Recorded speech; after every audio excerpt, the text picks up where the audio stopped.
He'll be remembered definitely as one of, well, not one of, the best ever Bolton Wanderers player that will ever play for Bolton, no matter what. So today is all about Sir Nat Lofthouse for me, and he'll always be remembered. Lucky to have spent an evening with Nat. When I was chairman of Atherton Cricket Club, we had a sportsman's dinner, and I was on Nat's right hand side and my friend John Charlson was on Nat's left hand side when he was our chief guest, and he was tremendous. And the gentleman. He's been a marvellous ambassador for the club all the way through, from when he first came to play here right through, been the manager twice, been the coach, been president, and he'll be remembered for a long time. Well, I remember also meeting him at a Lifeline presentation.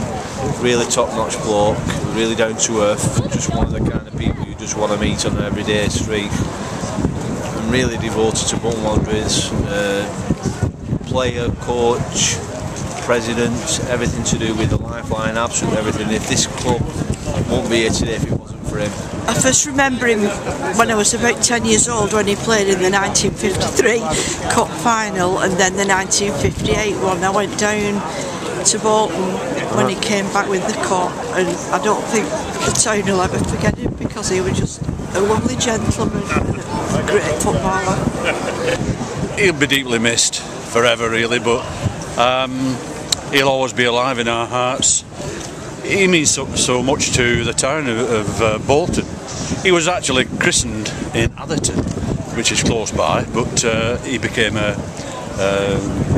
Bolton man through and through, and as I say, he'll always be remembered.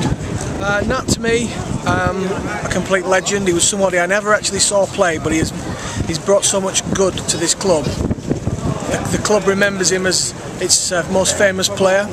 For me, he's probably one of the most successful England strikers of all time. His strike rate was better than any other England striker. He wasn't just Nat Lofthouse, he was like a father figure, you know, to the younger fans who could look up to him. Because if you remember, he's only ever got boot once in his life. Once, all his playing career. And that was against Man City. I enjoyed every minute of him, Nate. He's absolutely brilliant. Absolutely a brilliant player. He's an absolute gentleman, and he put Bolton on the map really in the early days of football, and a great servant to the club. He's going to be remembered very fondly. A man true to his principles and a man of the people. I was watching him for 50 years ago when I first started going to Bolton Wanderers, and he was my idol then, and he still is actually. Yeah, he was a great player and a gentleman. I watched the club for over 30 years, home and away, and that epitomised everything about Bolton Wanderers. Bolton born and bred, Bolton through and through. If you'd have cut him in half, it would have said Bolton Wanderers through him. He was the utmost gent. I managed to meet him on a few occasions. One occasion I brought my son down to see if we could watch the players train. Unfortunately they wasn't here. He just took us into Burnden Park, showed us all around the facilities. That was the type of man he was. He was a true gent. Nothing was too much for him. And he was a great footballer as well. But furthermore, he was a true gentleman, and he meant Bolton Wanderers was his heart. He wasn't just a brilliant footballer. 30 goals in 33 games for England. He served this club valiantly for 20 years. He earned less in his lifetime than many of the strikers now earn in a week. But for Bolton, he was special, very, very special. A gentleman off the field, a role model for generation after generation.